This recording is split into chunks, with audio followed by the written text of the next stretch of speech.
Welcome back, everybody, to this week's live episode of the DCL Duo podcast, brought to you by My Path Unwinding Travel and our good friends over at DCL Magazine. I was going to ask Sam if she brought a copy with her over into her studio. She did. There it is. It's branded WDW Magazine. This is the float test issue of DCL Magazine, and we couldn't be more excited for our friend Stephanie and the whole crew over there at WDW Magazine to have this one out. And yes, Sam is showing my article again, but there are other good articles in this magazine that I did not write. So. There are lots of great articles in here. But I, of course, am so proud of your article. And so that's why I have to share it and show it every time. So thank you to them for sponsoring these live shows, these bonus episodes. I'm going to throw up a banner across the screen here in a second with a discount you can take advantage of. But head over to DCL-magazine.com today. These things are arriving at mailboxes, at mailboxes right now, and they're great, and we want to make it a thing, so head over there, get your copy today. We have one other group of people that I want to thank, of which our favorite guest, the DCL Villain. Welcome back, Josh. Oh, thanks so much, Brian. I'm happy I could make it. I was just reading an article about parasailing on Castaway Key, and I set it down literally to come out here. It's on my countertop. I kid you not. I love it. I love it. That's amazing. I love that, Josh. So we've got to thank our Patreons. Is that right, Brian? That is right. Am I breaking up on you? You are. All right. Well, you know what? We'll come back to that. Sam, why don't you get started with Josh, and I'm going to see if I can take care. Am I still breaking up on you? Am I good? You're okay now. Okay, now. Okay. All right. So we do have a special group of people I need to thank really fast, of which Josh is one, and that's our Patreon. So if you did not know, we have a Patreon program. It is over at patreon.com/DCL Duo. I believe that's the right address. If not, I will put it up on the bottom of the screen at some point during the show. And I want to thank our Patreons because they pay each and every month to help us put out this content and defray the cost of putting out this content. And we so appreciate them. So thank you for that. And so let me start by recognizing those in our animators palette tier. That includes Steve E. Shoes, who I believe is our friend Steve Elsis, Shanna Barrett, Robert Taylor, Rob and Jillian Abney, Matt Kowalski, Lori Hotung, Josh McHenry, Heather Wilson, the folks over at the Dillo's Diz, Derek Sassman, our friend and fellow podcaster, Dave Hall, Constance Presley, Chris Brown, Bridget Casey, Ashley Norton, Tracy and Michael Andreyko kick things off at our Palo Brunch tier. Always a delicious tier to be at. Larry Fine. Because there's a chocolate souffle there, of course. Yes. Larry Fine. The Kraus Mouse Adventures folks, thank you. Jeff Linwood, Erica, no last name Erica, but thank you. Faye Abbott, Edward Lynn, Drew Curry, and of course, Haley Curry. Dennis Keithley, Craig Cole, Chris Wynn, Beth Gentry, Sonia Allen kicks us off at the Palo Dinner tier. Also a delicious tier. Sonia Allen, Megan Guys, Lauren Porter, Karen Tomprose, Karen Shelton, who is also a fabulous show very sponsor. Important member of the Patreon community. Yes. Jennifer Swart, Daily MTB writer, aka the DCL Villain, Josh. Cindy Leichner, Christopher Vorobek, Chris Braga, Ann Witten, Andrea Cobb, and then we get to our Remy brunch tier.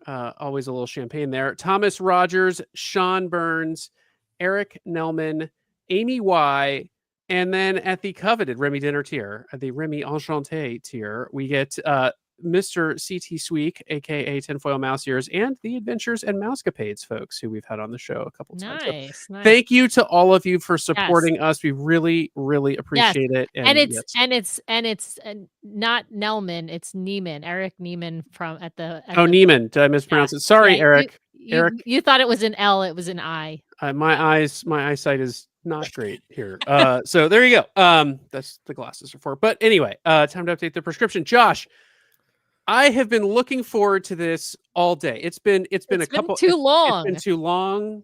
I've had some long weeks, but knowing that you were coming on the show, I am so excited for this because you were on the Disney Magic. You got to experience Lookout Key, I believe, for the first time, which always anything first time for Josh hot takes. So, I have new villain takes. The Disney Magic was raining in the atrium for 2 days straight. I've got it. This show has everything. It's gonna be great. We have all kinds of weather to talk about.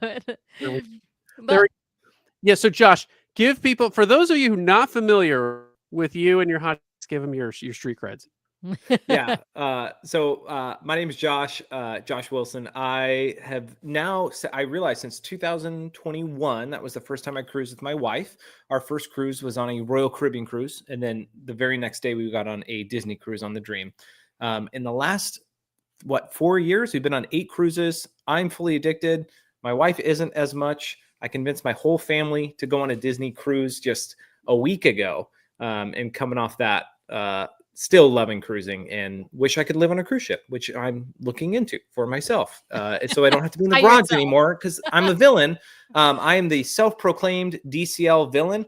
Brian and Sam, mainly Sam, has verified that because anything Sam loves, except a good stage show, we agree on that. We're in cahoots. But besides that, I am entirely against. So you'll hear more about that soon.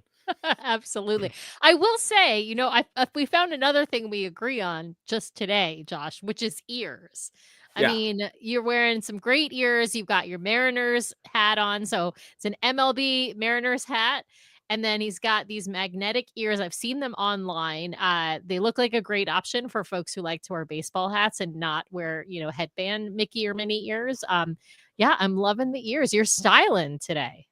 Well, thank you, Sam. Yeah, I wore these on the cruise, and these go on any hat. And if you're on YouTube, you can see these right here. And somebody on the cruise ship is like, I didn't know the MLB is doing that. And I was like, for the right price, I will get you one. Just give me a little bit of time. Love it. Love it. Love it. So you ended up, we're going to talk about your cruise on the Magic. Tell folks, why'd you book the cruise on the Magic? You went on Galveston to San Juan. A different itinerary. This is like your West Coast. For those who haven't heard Josh on our show before, Josh lives like an hour and a half north of us. So he lives like at the border of Canada, basically, and here in Washington State. What made you decide to sail out of Texas to San Juan, of all places? Yeah, which is such a good question. It came out of the first cruise we did was during COVID, and we went on the Dream. We went to Castaway Cay, and we were supposed to go to Nassau, but oh no, they canceled the Nassau stop and did a double dip at Castaway. And since then, my wife and I have said we really, really want to get back to Castaway. We want to bring the kids. We've done 2 cruises out of San Diego since then. One, just the 2 of us, my wife and I, and then a repositioning cruise from San Diego up to Vancouver with our kids.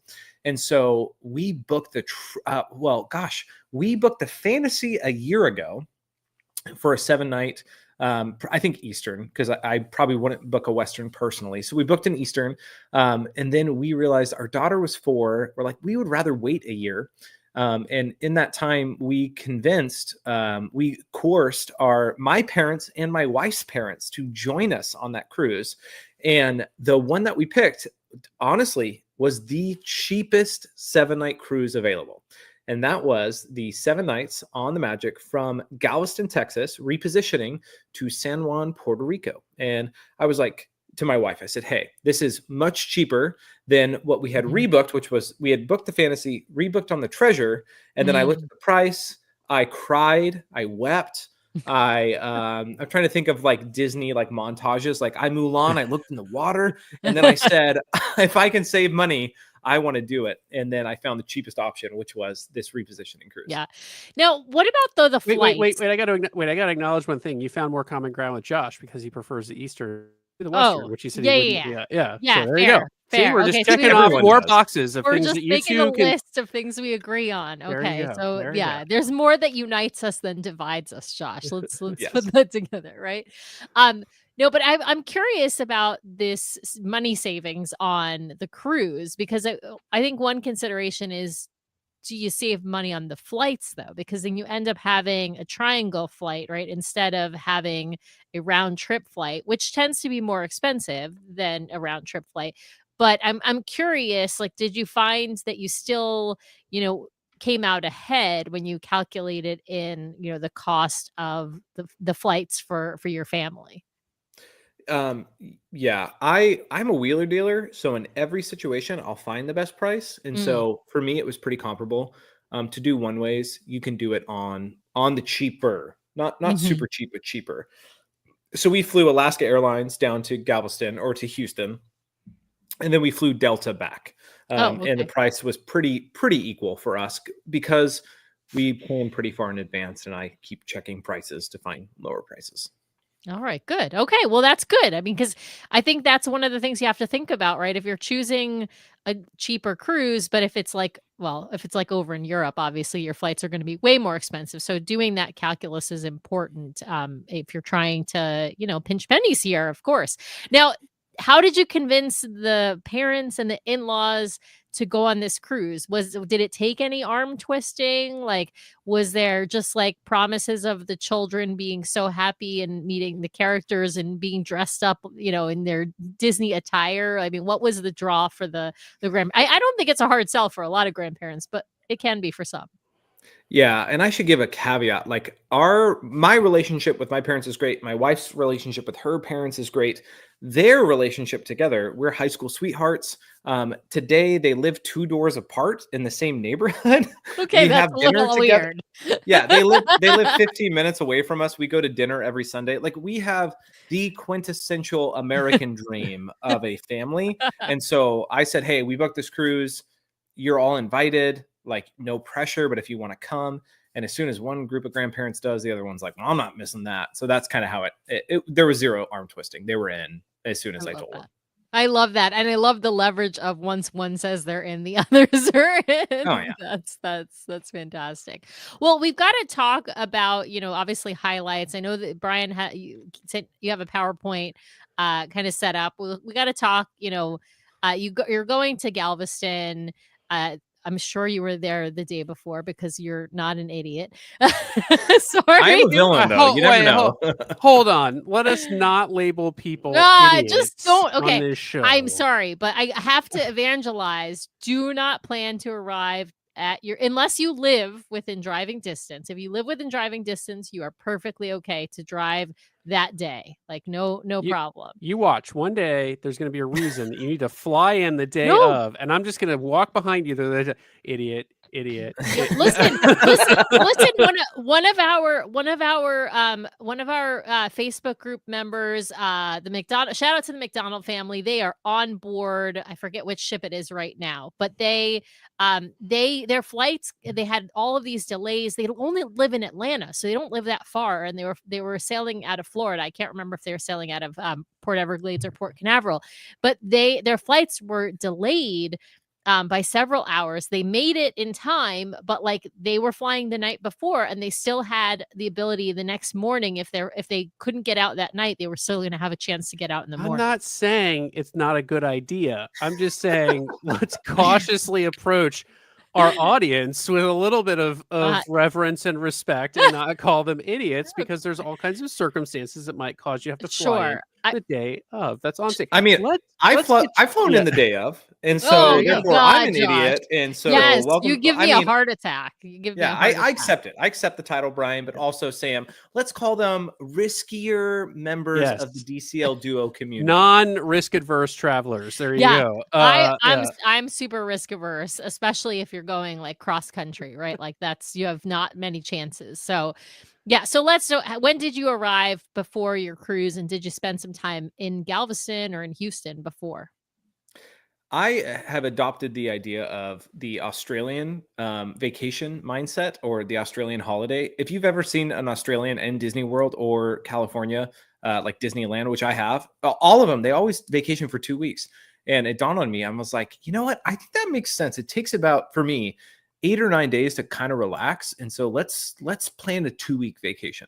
So we flew out Saturday, and our cruise left on Monday. So we flew to Houston on Saturday, jumped in a rental car that we dropped off near the port, booked an Airbnb for 2 nights, and then went on the cruise. And then at the end in Puerto Rico, we stayed there for, I think, 3 nights.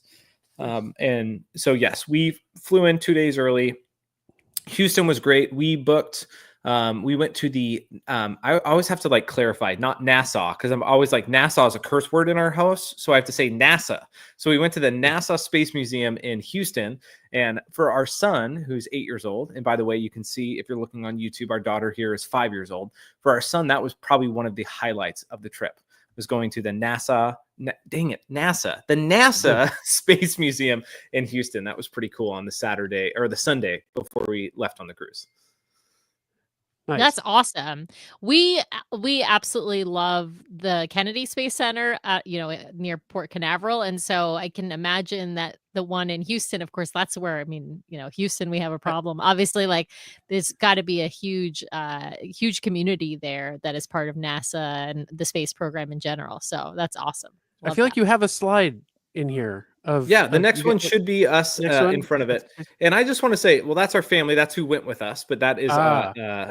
Let's go back. This is my parents who are behind me on the left side, and my in-laws, and then our 2 kids. And if you go to the next slide, you guys got to see this on YouTube. This is my father in our cruise matching wear, which you can buy these for like I think $25 on Amazon. And we had our matching garb that we did not plan on, but happened to wear it the same night at dinner. And my dad's smile was so big that we had unintentionally planned to wear our cruise suits uniforms on the same night. So, yes. Nice. I love this. So Sam, you're going to run out and pick me one up, free Prime Day delivery before we head out on Saturday? I love, I love this concept. So what if you're not watching on YouTube, you should be, but it's basically Josh is wearing shirt and shorts that match each other, right? So it's like a short sleeve button up with like Bermuda style shorts but they match completely. And then his dad is wearing a different set, but also in the same kind of color scheme. And it's just adorable. It's just completely adorable. I love it, Josh. I love it. I'm all for the coordinating outfits. Absolutely. No question. So, all right, let's, Tracy's saying in the comments, let's do it for the Destiny Maiden. Tracy, you are on. We're going to find something to coordinate. And we're gonna at least get the ladies. No, I think she's talking about Michael and I, not so much you and her. But for Brian and Mike. I love that idea. I mean, I'll go either way. How about both? We'll put you guys in the cruise suits, and we'll just wear some coordinating outfits. I love it. All right, there you go. So here's you guys in front of Buc-ee's. Buc-ee's. Tell us about Buc-ee's. Hot take. I may be the DCL villain, but man, am I the Buc-ee's hero because I love Buc-ee's. I've never been to a Buc-ee's.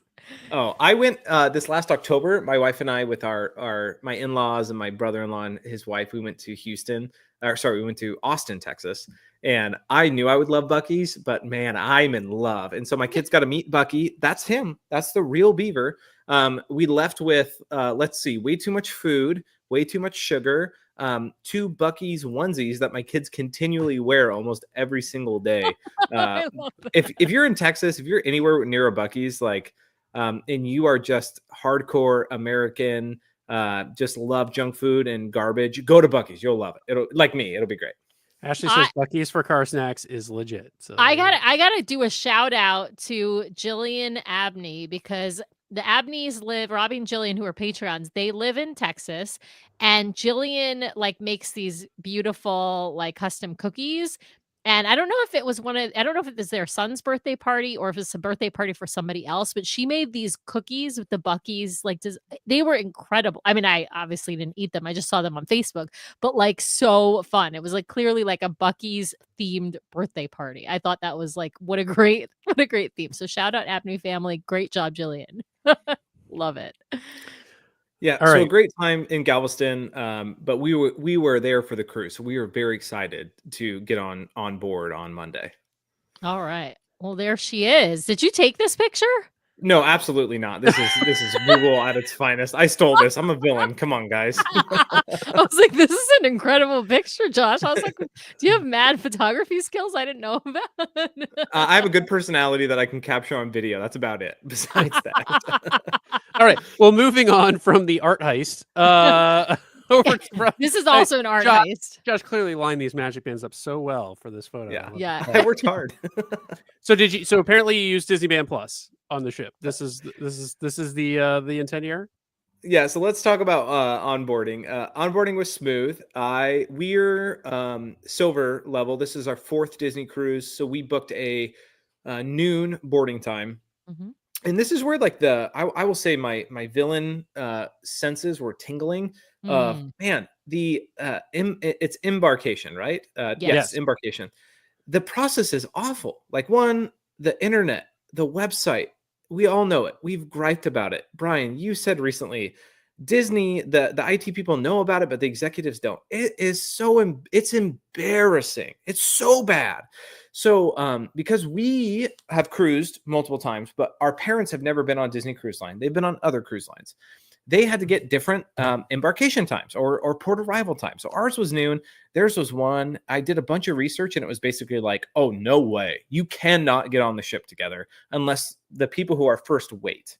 And I'm like, why don't we just let them go with the people earlier? I don't care. You shouldn't care. Let's just be nice. Did you have your reservations linked in the background? We did have our reservations linked. We had linked staterooms within 3 together. We booked with the same travel agent. It doesn't matter because you do check-in separately, like that 30-day check-in, or it's not always 30 days, but you know what I mean? The check-in process where you do that you have to do for each room. And so each room gets a different, it's annoying. I totally agree with you, Josh, in this instance.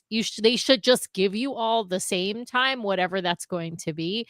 But I will say enforcement of that rule is sporadic, right? Some ports are hardcore enforcing. You don't get to go in until your port arrival time has come. Sometimes if it's a later port arrival time, then it's kind of a free for all and they're just letting people in and it's not a big deal. But the earlier you have, the more stringent they tend to be on that. Yeah. And their stringency is pointless because we were boarding group 8. Okay. So we arrived at the port 45 minutes early. We line up, we get in early, we go through security. As soon as you're through security, 0 waits. And I'm like, Disney, I would rather wait in an air-conditioned terminal than outside in the heat and the bugs and somebody being like, when's your port arrival time? I'm like, just let me go through. And as soon as we got through security, everyone's like, yep, keep going on, keep going forward. And I was like, you know what? I wish my parents were here. I wish my in-laws were here. I wish the $1,000 we spent on this cruise could start out as a whole family. But because of a policy, the answer is no. I'm like, this is where I've said it before. I will say it again. Disney, we pay too much money to be treated like peasants. Just let us be with our families and be nice about it and just say it's all good. But we all know people take advantage. So I do agree. We don't want people to take advantage of the policy. I'm griping for a minute. This is why we only sail with other Platinum and Pearl cruisers, really. Yeah. And that's why we'll never sail together because I'm not good enough for you. Okay, Brian? You're the plebes.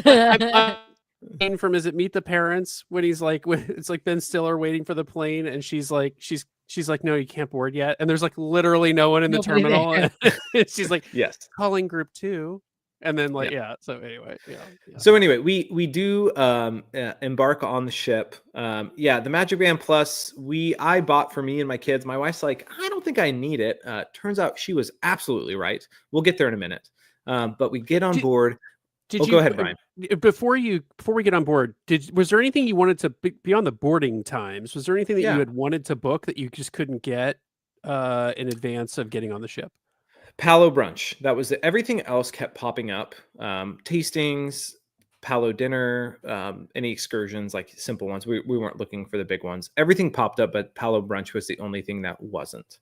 And so we go to get on the ship, and I'm a big advocate that the announcing your name is pathetic, and Disney is making it worse because we board the Magic and there's not 2 lines anymore. There's not 1 line that there once was. There's now 3 lines, and it is so impersonal. It is so quick. You can tell they don't want to do it anymore. It feels like, but they have to because that's what they're known for. It was not good. That's just my 2 cents. That makes me so sad. That makes me. So it also makes me sad that you didn't get to board together too, did you wait for your folks to catch up? Because I feel like that moment you really would want to do together, or alternatively, you and the kids go on, with your wife, your kids go on, and then be there to cheer for the grandparents when they come on or something. And if we were there to cheer for them, we would only be there with 4 other cast members because that's the only people cheering is 4 cast members. And so anytime you walk by the atrium, it's like, yay, the Hernandez family. And we're like, we know you're just being paid to say that. It's not special. I'm sorry. I'm a villain. It's not special. So anyway, yes, we went on, and since we were an early boarding group, we went right to Scat Cat Lounge, Soul Cat Lounge. And, and we asked, we're like, hey, we would love to get Palo brunch, and Salvador was there, and he was like, okay, yeah, 2 people. We have everything open. What do you want? And we're like, wait, what? And he's like, yeah. We're like, I don't know, the last C day. He's like, cool. 10, 11, noon, 9, you name it. And I was like, wait, what? And he literally was like, yeah, we have everything available. So we booked that only confirms they hold stuff back. Yeah, that confirms it right there. Yeah. If it was booked out pre-cruise, but then you could get anything you wanted when you got on, I doubt everyone canceled. And we have said that, like, other than maybe like for a maiden voyage or something like that, we have said, like, universally, we think that they hold back a lot of inventory for onboard bookings. Now, that's not the case for excursions, and that's maybe not the case for drink tastings, but it is the case for spa for sure. Yeah. And I think it is the case for adult dining booking. So this was a repositioning cruise. So I'm guessing, like, what time of year? When was this? Like, what? It's just last week, Brian. So not 2 weeks ago, March 20 something. So spring break. Yeah. So so spring break would have been happening at least somewhere. Was it full? Did it feel full? Yeah, it did. It did feel full, but we were on the Magic, and in the Magic doesn't feel full. It's why I love the Wonder and the Magic, because they are so small. So nice. Yeah. I got to ask you about the Magic bands, or Disney Band Plus, as they call them on the cruise line. TM. We think because of issues, probably international, copyright or trademark issues. But anyway, curious, you said you got them for yourself and the kids. And you said your wife didn't, and your wife turned out to be right. I'm curious to hear your take on that issue, because I will say I like using the Magic Band, but I completely appreciate it is not a necessary thing. I'm going to put that out there. It is not something you have to have. I like it because I like to just go card free, right? Like, I like to walk around with just my watch, my Magic Band, my phone. That's it. Yeah, and unfortunately, you don't get to go free of anything, because Disney is and this is where a villain take. I'll just wear this. Disney is embarrassing with their technology. True. When you wear a Magic Band Plus and you go up to a bar and order a drink, they go, "Can you please take it off and hand it to me?" I go, "Wait, what? I paid $50 to wear a band that's supposed to make my life easier, and now every time I order a drink, I have to fiddle with this thing on my wrist that I paid extra money for. Oh, wait, and I have to charge it in the evenings every single night. And I bring my kids to the kids club, and they go, 'Did you charge your Magic Bands?' And I go, 'Yes, because I'm a high-functioning adult.' But the reality is, you have to tell every parent, make sure you charge these." And I go, if only there was a technology that existed that allowed you to have full function and not take it off and not charge it. Oh, wait, other cruise lines have already done that for years. And Disney, just let me go on the rant. Well, just for a minute more, Brian. All right. Here's why. Magic Band technology has been out for 12 years. And besides the shining lights, it is no different than when it came out 12 years ago. And Disney is embarrassing to not upgrade it. I will say the C medallion is what you're describing, right? Because you don't have to charge it, and it can figure out where you are on board the ship. I just don't charge my Magic Band, quite frankly, because you don't have to for it to work in most situations. The only situation where it doesn't work is that kids club location finding. Yes, you don't need to. So it will work to open your door, and it will work to charge, like, food, beverage, merchandise. It will work without charge, right? Because it is based on the RFID chip. I love like Lynn said, if you look at it wrong, they fall off. And I ordered, and Larry said you have to use the little Magic Band keepers to keep it from falling. One of the sliders. Yeah, and I ordered my daughter, like, she loves the movie Wish, so I ordered her a Wish one, and it arrived, and it was cracked. And I looked up online, and everyone's like, "Oh yeah, all these arrive cracked." Like, or if you buy them literally in Disney World, they're already pre-cracked. And I'm just going, and Brian, you saying, "Well, I just never charge it." So you're telling me you pay top dollar and you don't get full function because of how much of a pain in the butt it is. I'll go you one further. I don't bring one for just the cruise anymore. I hate these. He doesn't bring them for cruise. I just want them to give me I want them to give me the functionality to add a pass to the Apple Wallet on my watch so I can tap my room. It's got the same technology built into the damn thing. So like I do not like the Magic Band. I think Brian will bring them sometimes for a park trip. He will sometimes buy, like he did buy the treasure one. I will say I didn't like the treasure one. I didn't see a reason to buy a new one, and so I didn't buy it. Brian did buy it. So like there are ones he likes because of the theming that he might buy, right? But like he's not a regular Magic Band wearer. On the other hand, I not only wear it, Josh, I charge it every single night. I want to tell you, but I'm a rule follower. So my thing is, if I always wear my watch still on the cruise because I want to be able to keep up with what's going on. It's waterproof. I can get in the pool, blah, blah, blah.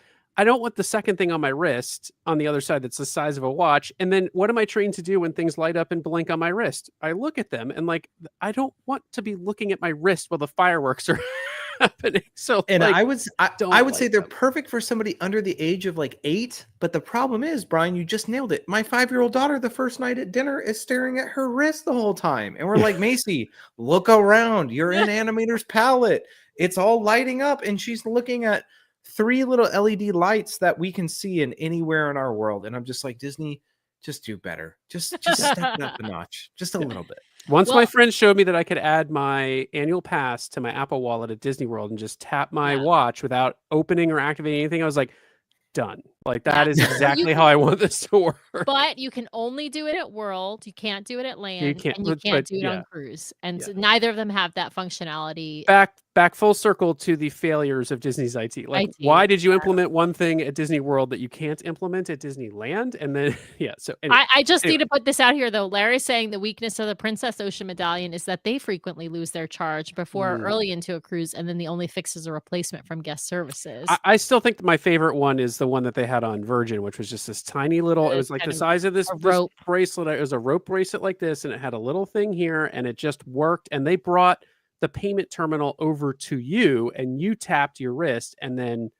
they even, the other nice thing they did is if you didn't want to keep, we kept the first one as a souvenir. I may not keep the next one. They recycle them at the end of the cruise. You put them in a recycling bin, they clean them, sanitize them, and then reuse them. And I thought that's so smart. It's just listen, I'm going to say we're getting on a ship on Saturday, and I am bringing my Magic Band, and I'm wearing my Magic Band, and I'm going to charge it every night, and I'm going to enjoy the light up and the vibration because I like it, and I like being hands free when I get. And I'm going to get a picture of Sam staring at her wrist while fireworks going on. And you're not hands free because anytime you buy something, you have to take it off. So good luck with that, Sam. Actually, so the one place you don't need to take it off is when you're buying merch. That's the one place they will just tap it right there. You don't have to take it off. It's like they know that's a priority, and that's why you don't have to take it off. Anyway, we digress.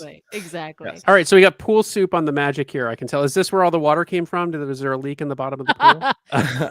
We don't know, but literally we were in the pool. I was in the pool with my kids on the first sea day, and that's where we spent the first 2 days, just at the pool on the twist and spout. And I was like, this is the best kids soup I've ever seen. So luckily my wife and kids are in the pool, and I'm just that random guy with his shirt off taking a picture of everybody. And I was thinking, Brian and Sam are gonna love this. And the hot tubs are full too.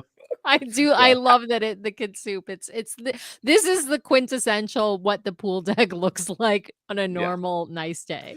How was the weather on the cruise? Good overall? Oh, guys, we were so lucky. Other than it raining inside. Besides raining inside the very old decrepit ship that should be retired, hot take. Every day was mid 70s, and even out on the sea days, it was perfect. You could be out on a what's it called? A pool lounger. You could be out in the pool. All the water was warm. We were stoked. Every single day was gorgeous. Lookout Key was a little windy, but we can't complain. It was great.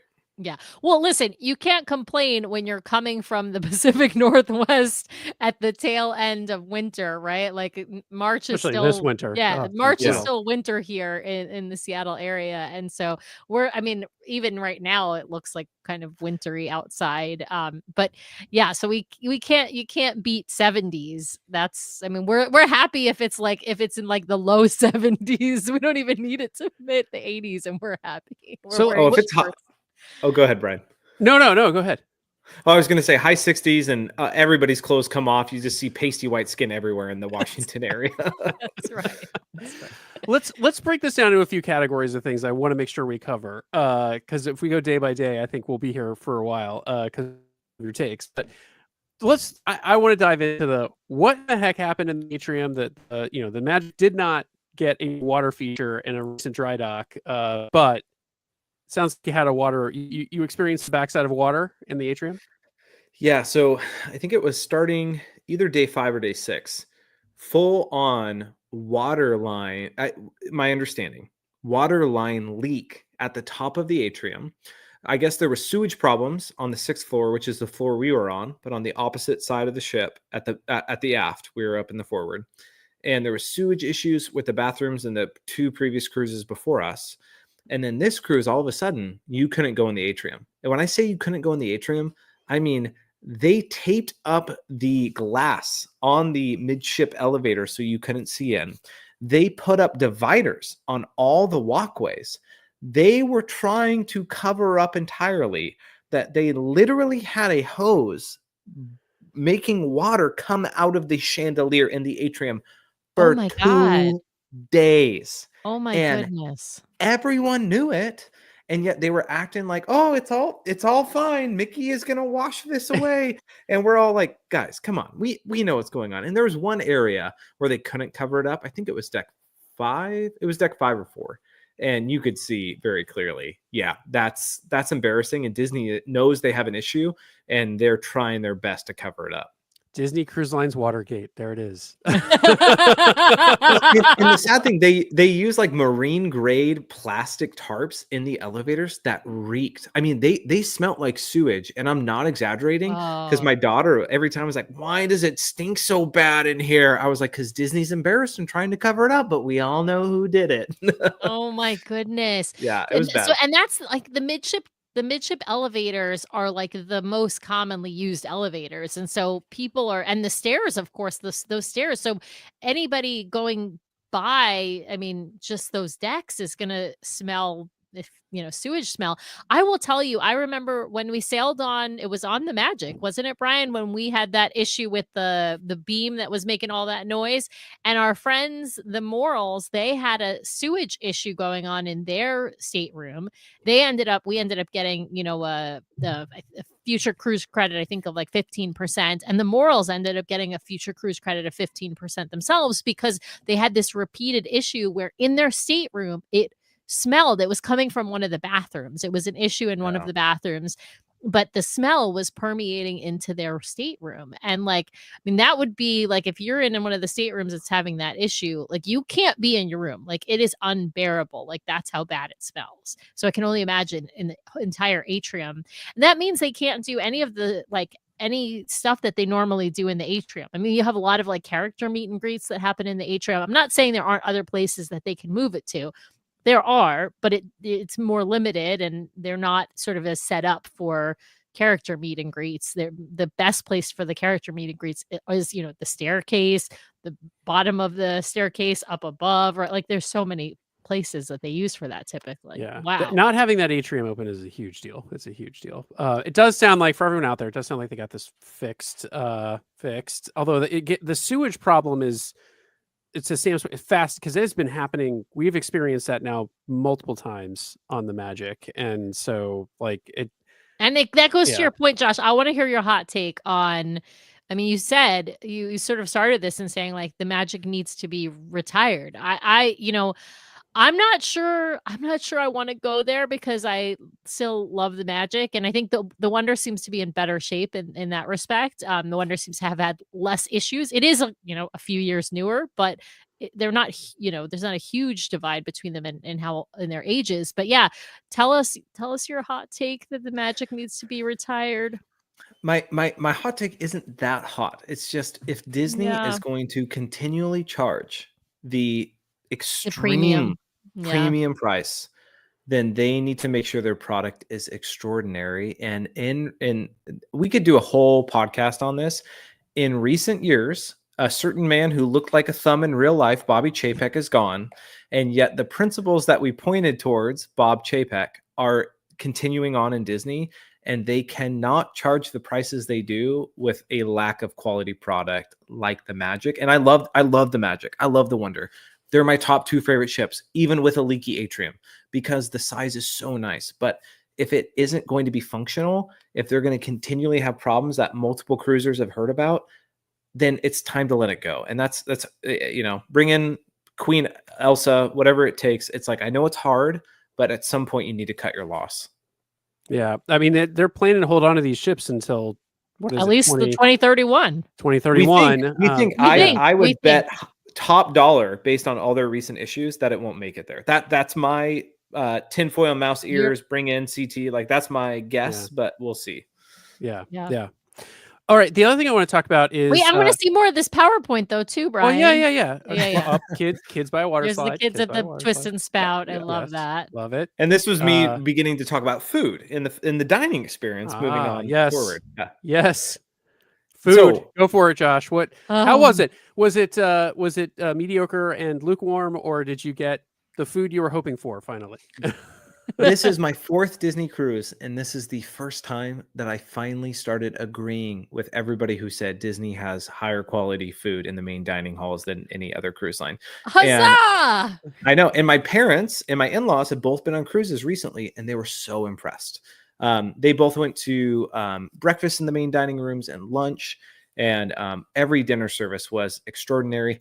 Sam, I, as always, had the black truffle prissettes, and I love that you keep trying them. I need to say this. I love that you are like a glutton for punishment, because you have said you don't like them, but you keep ordering them. Josh, what is up with that? Why do you keep ordering them if you don't like them?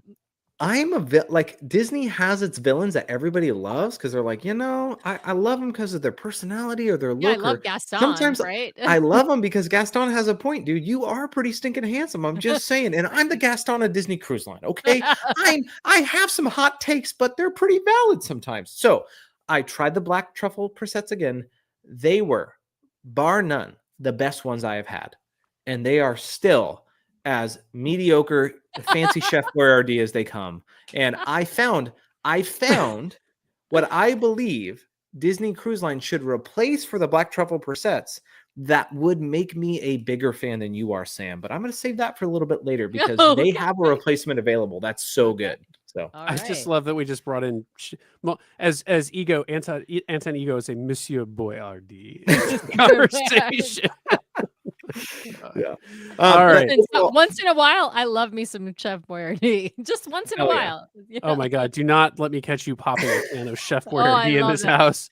Beefaroni, absolutely. Oh no. Spaghetti and meatballs, absolutely. Okay, you just completely undermined your credibility when it comes. No, to I'm not food saying reviews.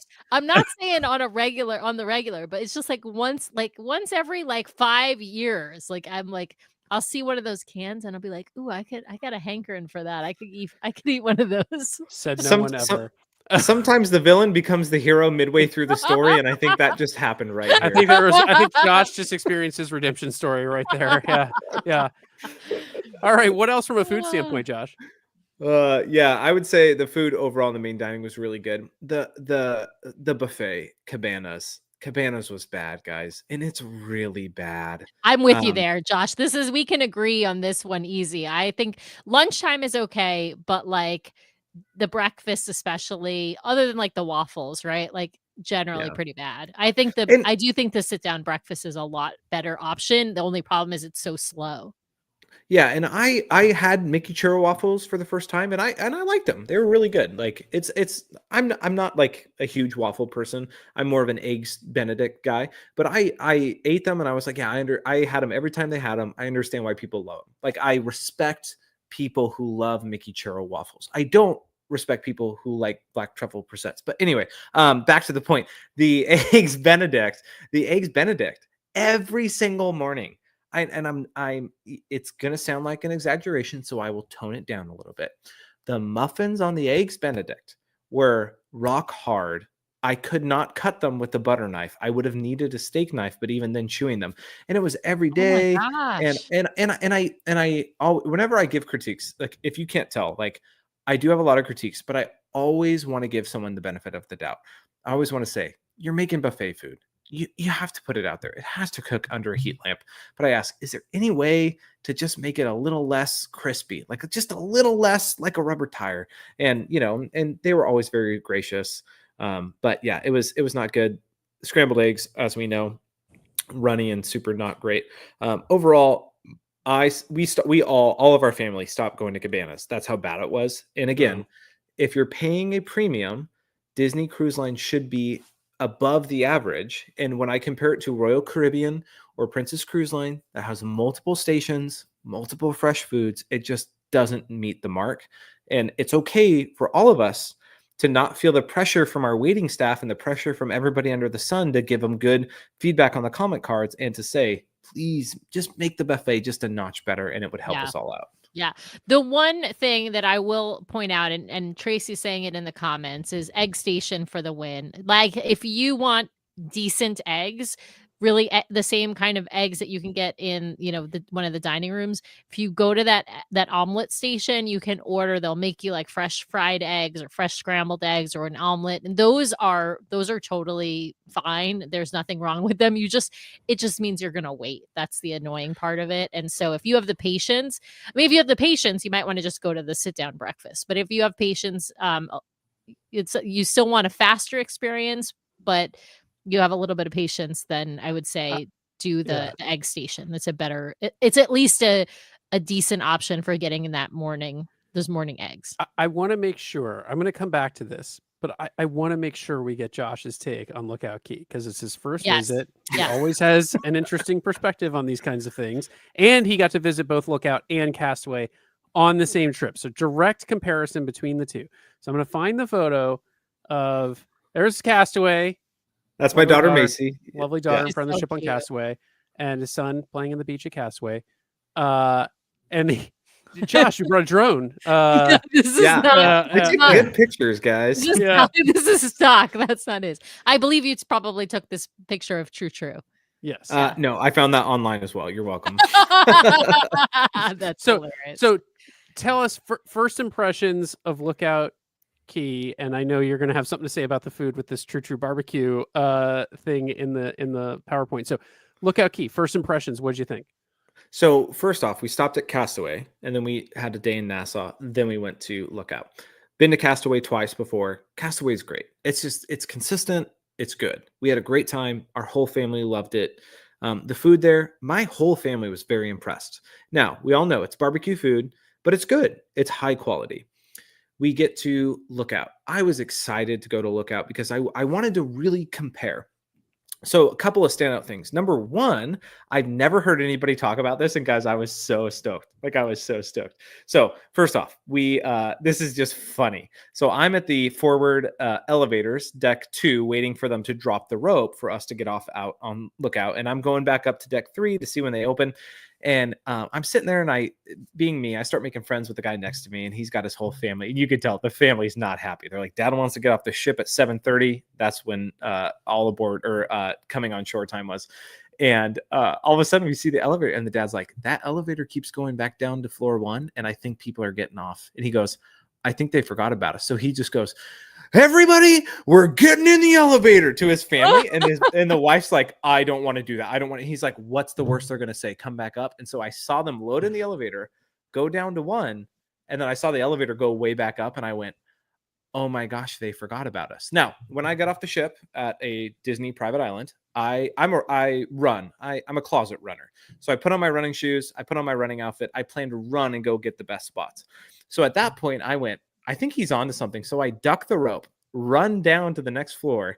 They're like, welcome, here, scan your magic band. Luckily I didn't have to take it off. Anyway, and so I get off the ship, and I turn back and I go, you guys realize you forgot to drop the rope on deck 2. And the cast member looks at me, and his face sinks. He goes, oh no, we're in trouble. And I come out, and there is, I'm not exaggerating, 2/3 of the pier is full of people coming from like the forward or the aft, the opposite side end. And they had forgot about our side, which I didn't care because I just ran ahead. I jumped on the tram. I went and picked out our beach spot. I found the perfect spot, kind of by True 1, by the kids splash pad, because I knew my kids were going to love it. And then this is what I was excited to say. I was like, I'm going to go for a run. So I went for a run out to the lighthouse. And then I said, on the way over here, it looked like the running path / the future biking path is open on the tram line. And so I went and found the entrance and ran down the whole tram line and back to where the ship disembarks and then back down to Lighthouse. And it's open. There's no signs. Everybody was cool with it. But every single cast member that went by on a golf cart, I kid you not, stopped and they looked at me. And one gal was like, "This is amazing. You've got this." And I was like, you could tell they had never seen somebody running on the footpath, which again, if Disney's going to have a premium product, and for how many months has Lookout been open, you haven't been able to use the walking path from the ship. It's like, come on, Disney. Disney. In June, so it's been open for 10 months. Well, I guess 9 months when you were there. Yeah. I mean, yeah. But literally, the cast members are shocked to see somebody running on the running path that should have been open when they were open. But it was really fun. So now you can, and I learned 0.65 miles from the ship to the tram station. It is 1.05. So just about a mile from the first tram station to the second tram station. You can walk that. You can run it. It is a slog. It is hot. There's not shade, but you can do it. So if you're That's amazing. If you want to get your 5K in, you can do it on your own. Oh, I love that. Now, jumping ahead to my overall review, couple of things. Number one, they picked the right spot. The beach there is phenomenal. If it's not windy, and I think of the next picture, Brian, is my son in the sand, or maybe it was the picture before. That sand is incredible. It is like powdered sugar that you wet down. The sand is so fine. It does look pink. It does have a pink hue. It was a very windy day. It was a black flag, which means you weren't really supposed to go in, beyond your knees. But on a calm day, that beach is amazing. I think the Junkanoo Bohemian style that they did was really cool. And my kids love doing the Junkanoo dance. I think the layout being very wide and having a lot of space, especially for those bigger Dream class or Wish class ships, it was super wise. I think they did a good job. Couple of things I didn't like. One, I don't think Disney could do anything about it. I literally broke my toe. I broke my toe on the beach at Lookout Key. I'm not exaggerating.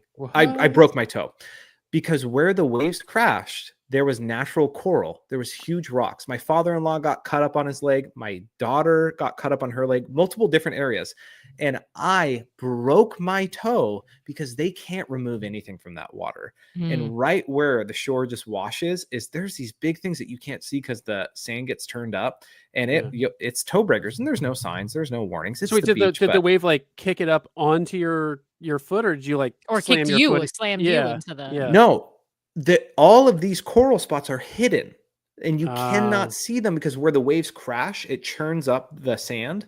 And so you have no idea, no way of knowing that there's full on ankle breakers there. And I'm curious if more people have gotten hurt there, because it was substantial. Like, it was enough that all of us were like, that doesn't seem right. But then I said, it's probably environmental. They probably can't remove those things, and so they have to leave them. And so anyway, overall, the kids splash area, phenomenal. My kids could spend all day there.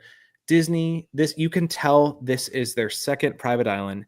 They've done so well, but there's one huge issue. Oh no. One huge. You're going to say food because you haven't talked about food.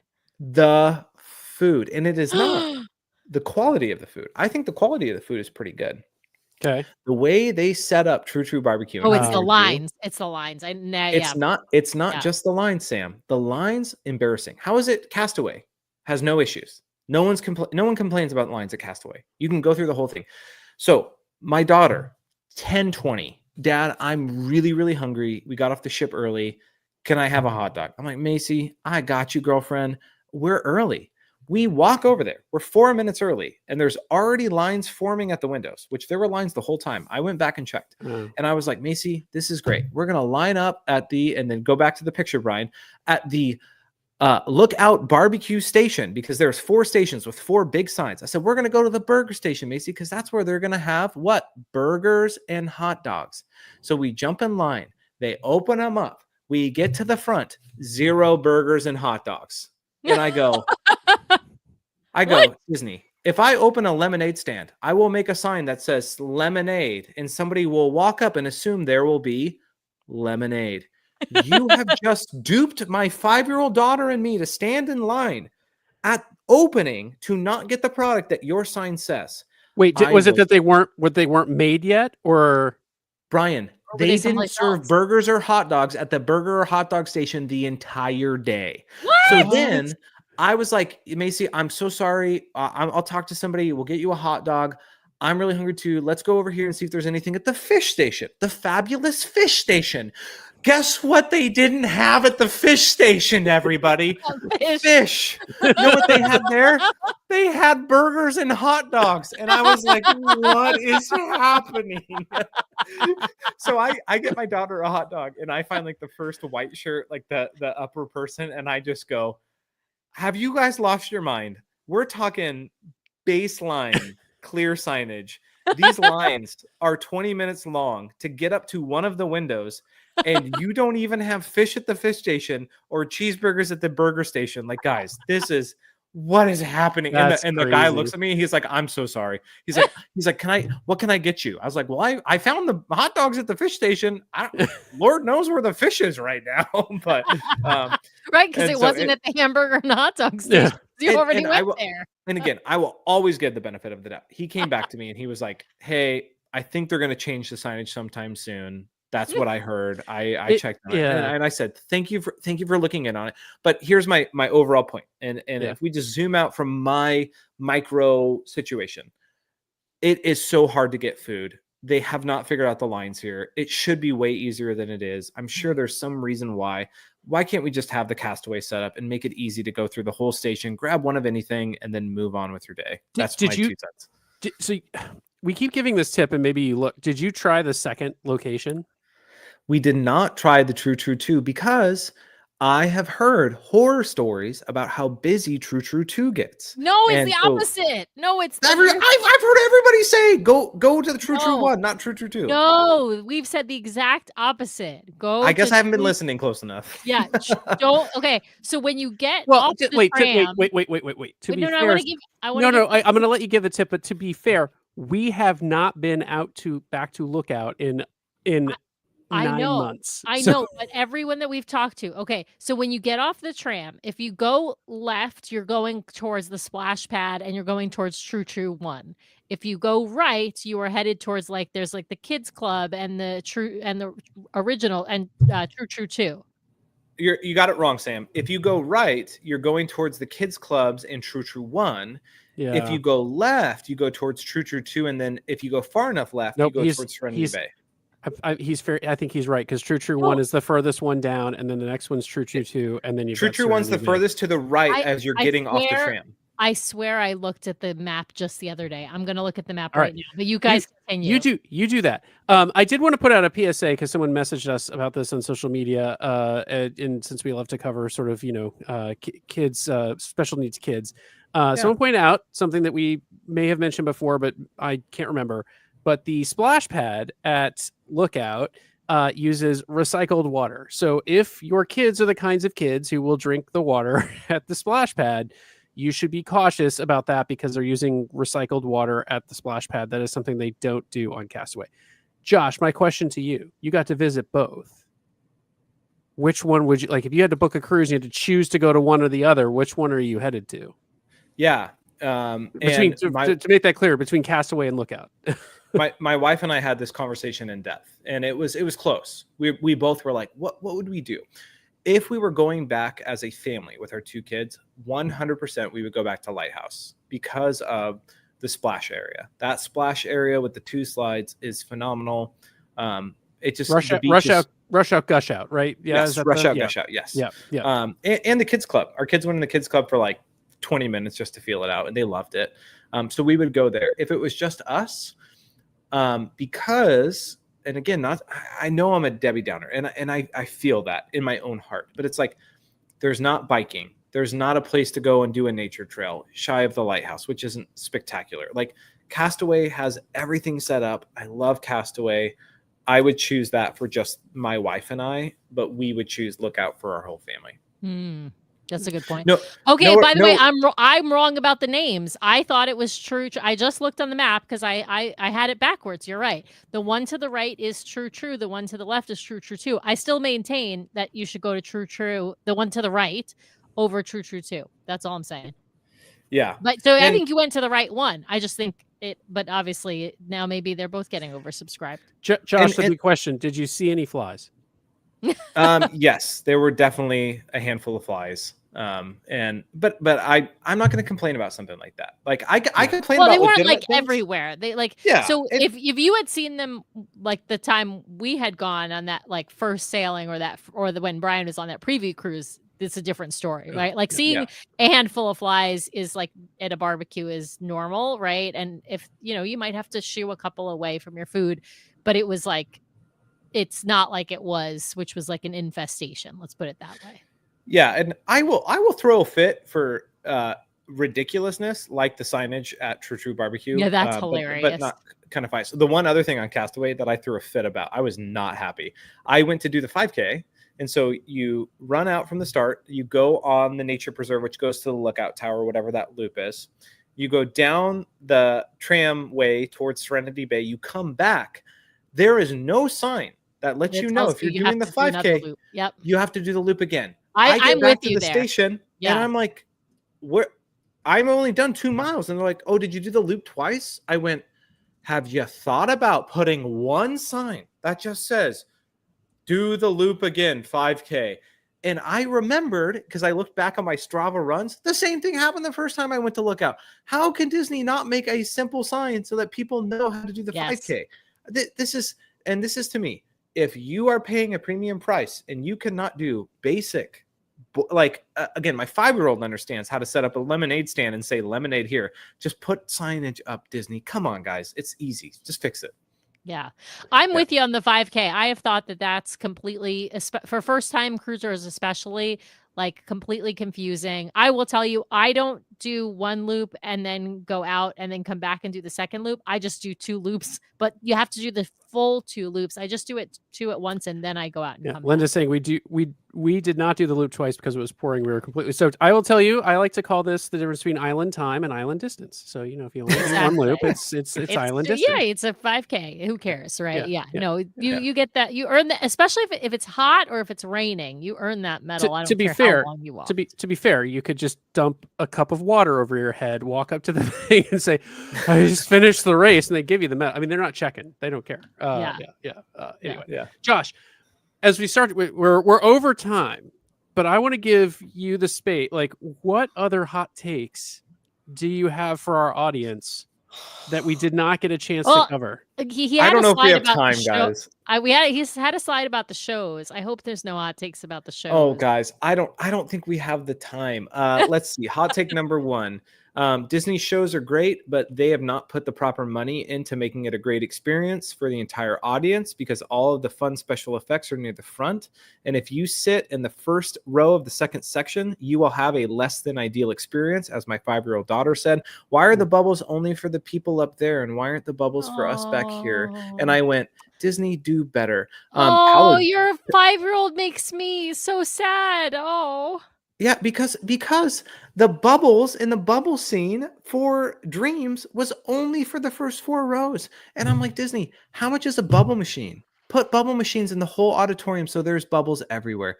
That shows that, and here's my 2 cents. You ready? Here's my hot take that I think we'll agree on. Disney is very, very good at being cutting edge to an extent and making sure they do things right. And then they are hands off for the next 15 years. It's why Bob Iger was the guy in the show, even though Bob Chapek was the CEO, because Disney goes all in at first and then lets go and praise, just like they do in the parks, that it will last as long as it can when they need to do small reoccurring updates to make things sustainable. It's why Magic Bands haven't fundamentally changed in 13 years, they should. It's funny because I think Disneyland actually does this really well because they recognize they have a local audience, and so they have to make little adjustments to shows and all kinds to bring that audience in more consistently, right? Like, oh, there's a new thing happening at Disneyland. Let's go check it out, right? So like Lunar New Year got bigger and bigger, and then the Food and Wine Festival came and kind of went and comes back, and then they do ride overlays and they bring back shows that haven't, like Soarin' over California every once in a while. Like they do these little things to like attract you into the product, even though you've been on the product or been to the product many, many times. So it is interesting, right? I think Disney tried to do some of that with like Marvel Day at Sea, Star Wars Day at Sea. Like now I'm wondering though, like, why have we not brought back Star Wars Day at Sea on the Disney Wish that has the hyperspace lounge, right? Like, why don't we bring that back on occasion just to like give people a reason, who haven't sailed in a while to say like, because they don't need it in order to sell cruises. If they needed it to sell cruises, they may very, very soon, which is what they did with Marvel Day at Sea and Pixar Day at Sea. When they needed to sell in the off season, they put those things on. They don't need it on the Wish. They are able to sell that ship without doing that extra stuff. So I'm not saying they shouldn't. I'm just saying the reason is the bottom line, right? The reason is if they don't have to, they don't. What else, Josh? Come on, you got more. So I'll list off my hot takes, and then we can do another show if you want to. Number one, Palo brunch is garbage compared to Palo dinner. We should all be choosing dinner over brunch. Oh my god. Number two, Disney should throw away their entire budget for their tech team and replace it with a new budget, because all of their tech throughout the ship is embarrassing and needs to get better. Number three, surveys from people who sail on their ships. They don't look at your surveys. They don't actually care. That's why all the cast members pester you. It's because if you write their name down, which you have to go through multiple hoops to write someone's name down, they get a bonus and get promoted, which is why they pester you about it. But the actual reviews without names, nobody reads. Last but not least, Disney nickels and dimes everywhere they can to make money at the customer's demise. If you want to take home that blue throw blanket at the bottom of your bed, you can't buy it. They will encourage you to steal one, and it will cost you $245, because I sat at guest services listening to a guy plead them to buy one, and the customer service representative said, if one disappears, we will charge you $245. And the guy said, but it has holes in it. And he goes, sorry, that's all we can do. And the customer went, so do you want me to steal it from someone else's guest room? And the guy just said, sorry, sir, that's all we can do. Disney has got to step it up. That's so on the blanket piece, we have, so on the Treasure, at least, we were able to ask our stateroom attendant, and they went to stores and they got a brand new one still sealed up and actually vacuum sealed, so it like fit better in our luggage without taking up a ton of space. Same with the Wish. I think the issue is the older blankets they just don't have stock of anymore. So like I don't think it's, but I do think the newer blankets and probably will be the same on the Destiny. So on Wish, Treasure, and Destiny, I think you will universally be able to, at least for some years until they start running low on stock, buy a new blanket. But yeah, it is. Here's some more hot takes. Disembarkation, the luggage tags, is a joke. If you leave early, your luggage will be there, and Disney is lying to you about it. And last but not least, I believe, and I am putting on my tinfoil mouse ears here, CT will be so happy about this. I believe in 1 year's time, the price for a Disney cruise will come down drastically, because they are going to lose their market so quickly. Because right now, I looked it up before this because I wanted to make sure I was correct on this. The cheapest 7-night cruise that goes to one of their private islands, the cheapest without a discount right now is $6,500 for a family of 4 to go on an interior stateroom, the cheapest cruise for Disney Cruise Line. And I believe that their prices are so high that they're going to lose their market before they can catch up deals to get more people on the cruise line. So there you go. That's my villain hot take. I got them all out there. We could have a whole counseling session to debrief all those. I hope you're right. And I think that there is, we don't get political on the show, but with everything going on in the markets today, and I have a feeling things are going to get potentially a little uncomfortable for Disney Cruise Line at the prices that they're trying to charge. And so I just because I mean, it's just a fact when the economy is down, travel goes first. Yeah, people start to rein in their travel budgets, right? Because they think of like, what are the things I can easily sort of cut out of my budget, right? And it's not so easy to cut out your everyday expenses. It is easier to cut out those sort of big once a quarter or twice a year or once a year expenses by just not taking a vacation or taking a vacation that you can, drive to, a place or if you really want to cruise, you cruise on Royal instead of cruising on Disney because it costs you half as much, right? I mean, or Carnival, frankly, if they really want to, if you really want to pinch your pennies. It's always my infuriating thing with Disney is it seems like they have not fully understood it is always cheaper to keep the customer you have than to acquire the new customer. And they always seem to be chasing the next new customer and not respecting the fact that I think their best advertising is the word of mouth coming from their existing customers and keeping them happy. One, retains them, and two, helps sell more cruises and more park trips. I gotta say, so I think we're all in agreement on this last point of that Disney might have to rein things in, but I do want to put it out there and say I haven't gotten a chance to respond to all of Josh's hot takes, but I do want to say coming in a blog post you have not been dethroned as the DCL villain, like no question. Well, I want to ask one thing about the comment that you made, Josh, which is I actually think Disney pays. Are you saying they don't pay attention to the written comments on the comment card or the scores? 'Cause I think they pay close attention to those scores. Here's my 2 cents. And here's the thing. They make all their employees pester you about the scores. And then at the end, they've realized this. So they now ask a question. Were you encouraged to give good scores on this? And know what my answer is? Yes, I was. Because I was encouraged to give good scores by my main waiter, my assistant waiter, my stateroom attendant, the lifeguard, the bartender. Everyone was like, have you heard about the crew member satisfaction Disney? And I'm like, yeah, I always fill them out, and I'm extremely generous and kind, and I list every single name of somebody who has made my cruise great because I know it makes your life so much better.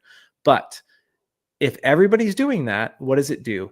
It is a false inflation of ratings, and yet what they actually look at is the word you write down and what your legitimate complaints are. Because if everybody's told, please give us good marks. I know the food may have been cold, but that's not my fault. That's the cook's fault. So please make it good or else I get docked pay. If every person is on hands and knees like, please don't take food away from my children, then what's Disney going to do? They're going to know that, and they're going to find the place to find real input, which I believe is the handwritten cards, which I had to go to customer service, guest services. And they handed me a blank piece of paper. And I said, I noticed that this time on the cruise on the app, I wasn't able to write in any names. And they smiled and went, yep, that's a common complaint. Now you have to come in and write someone's name down to say they did a great job. And I was like, that's sad. So frustrating. To go back to the tech comment earlier in the show, which is crazy to me because because at Disney World and Disneyland, there's a way to just give a cast compliment through the app. Yeah. And I mean, I do it all the time when we have a good cast interaction. I immediately stop, open the app, do the compliment. We're like, wait, where was that person from? Because you have to, put their first name if you know where they're from, and of course where they're working. It makes it easier to connect it to that person. Yeah. Well, and I keep track of all the names, and then at the end of I write down every single person's name and write down what interaction made it special, because I know that makes such a big difference, and I want good. And to be honest, I had 0 negative cruise interactions, 0 like crew member interactions, but I want to highlight the really good ones. Yeah, absolutely. Yeah. Well, Josh, as always, it has been fantastic catching up with you. We love your unique view on the cruise line. We love to hate you, Josh. Let's just put it out. I'm trying to go with the guy on a princess cruise at some point. Listen, I'm not saying it's not personal. It's business, Josh. It's not personal. I mean, we couldn't even cover the fact that I would say brunch at Palo is way worse than dinner, and that's a whole nother show. It's a whole nother show. It's a whole nother. Yeah, that's what he's saying. He's saying. What? Listen, I think both are great, but I still think brunch is better. So yeah. I think they're both good. I've heard it both ways. I've heard it both ways. Josh, I know it's mountain biking, but like let folks know where they can find you on YouTube, because I find your content entertaining, even though I'm not into mountain biking. So I don't post. He doesn't content really as post much. anymore, Brian. Yeah, if you want to hang out with me, just go to patreon.com/DCL Duo and come hang out with me and the Palo dinner tier. That's where we'll be. Well, thank you for that. Very kind. And Josh, what's next? Do you have any? Brian, I have a confession to make, and I'm sorry, because I want to go on a Princess cheat on Cruise. DCL? Yeah. I want to go on a Princess Cruise with you, Brian, and I do genuinely want to book it because I still have free cruise offers, but I'm doing something I've always dreamed of doing. Brian, you will not understand. Sam, you will be jealous. I am solo cruising next month, everybody. Oh, wow. With who? With who? So solo. I'm solo cruising. No, but what line he means. Yeah. Princess Cruise Line. Okay. Nice. So I want to say, I got to bring this comment up because Rob says Josh is just trolling us now with the brunch comment. I'm with you, Rob. Yeah. Guys, we had an incredible dinner experience. The best one we've ever had. Our waiter was great, and the brunch experience was okay. It wasn't bad. It was just okay. And I left going, dinner's better. And our waiter made all the difference. I would love to talk to you about it more, but just 5 installment payments of $29.99 to my Venmo account. I will tell you all the details. Well, I'd actually be curious to hear what your solo cruising experience is like. So I want to know all about how you ended up solo cruising to begin with. So it's because his wife won't go with him. No, yes, fair. That is the truth. Yeah, that is the truth. Yeah. But Josh, thank you so much for coming on. As always, we love having you on. And so anytime you want to come on, you just shout. We'll make up a topic and bring you on. And I do want to let folks know, we will not be here for our regular live show next Monday because we will be on the Treasure. We'll be watching Sage and Coriander, whatever they're doing. Yeah. We may have an extra episode next week. We're trying to sort that out. The following week, not next week, but the following week. No, next week. Next week we may have an extra episode. We can't go into why, but stay tuned for more about that. And then it's not next week, honey. It's next week. We'll be on the ship. It's the following. You're not understanding me, and I can't get into it with you right now. Okay. And then, so watch out for that. So we do have some good shows lined up for you while we're gone. We will have show releases, just no live show. We will be back on Monday, April 23rd. Is that right? No, do I have that right? Not right. 21st. 21st. Monday. Yeah. Okay. Monday, April 21st.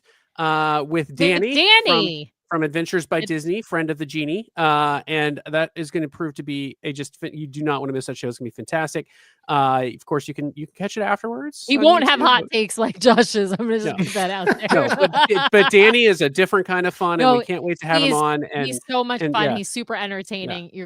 The audience is going to love him. I know that. Yeah, and we will be exploring Adventures by Disney with Danny, but also just talking about Danny's life with Disney a little bit, his history of Disney. So come on, check that out. And otherwise, as always, appreciate you watching.